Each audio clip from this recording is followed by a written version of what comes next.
So I actually thought Suburbicon was quite good. I think the point I was trying to make is that white people in the suburbs, back in the 50s and the 60s, but even now to an extent, they wanted to live this picture-perfect, idyllic life, and in doing so, they tried to keep everyone out that wasn't like them, but ironically, that blinded them to the fact that within their own ranks, this very pernicious mentality of wanting to live this life of luxury, and you see the almost religious significance that going to Aruba and couples golfing takes in this movie.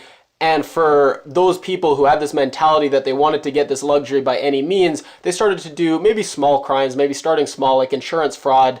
But really, once you go down that road of lying and cheating, it can escalate to truly monstrous levels. So the people in the suburbs who are so obsessed with purity and keeping everyone out and keeping their little enclave pure were blind to this new rising threat that was uncontrolled ambition and taking shortcuts to achieve success. And it's tragic because the people wanting to move to the suburbs who are black, they probably shared a lot of the same values as the white people who were already there. They probably valued work and careerism and having a family, but the people there just couldn't see it that way. They could only see it in terms of color. They couldn't see them as black people who were probably very similar and moved to the suburbs for the same reasons as they did. I really like Matt Damon in these new puffy middle-aged roles. I thought he gave such an underrated performance. His talks with his son were absolutely hilarious. Fledgling always wants the nest, but is it good for him? Well, we've consulted the experts, and I think not. And then Julianne Moore was great as well. That's 2 movies now this year, Kingsman and the Golden Circle, and this one where it's gotten bad reviews by critics, but I've thought the movie, and her in particular, have been really great.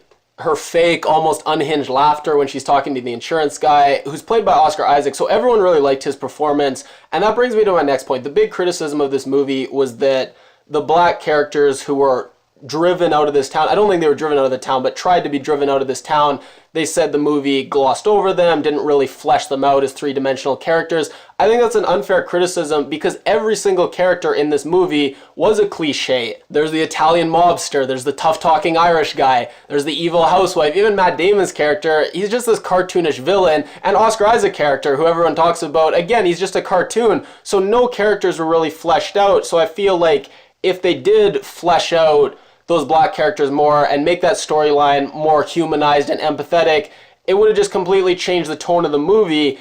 And you can't have these 2 different tones. Sometimes you can pull it off, but it's very hard to pull off having 2 completely different tones in your movie. So if you say you wanted a more empathetic documentary type movie about this real historical event, I think that's fine, but I think you can ask for that without saying this movie, which is a different movie. It's a dark comedy satire on white suburbia.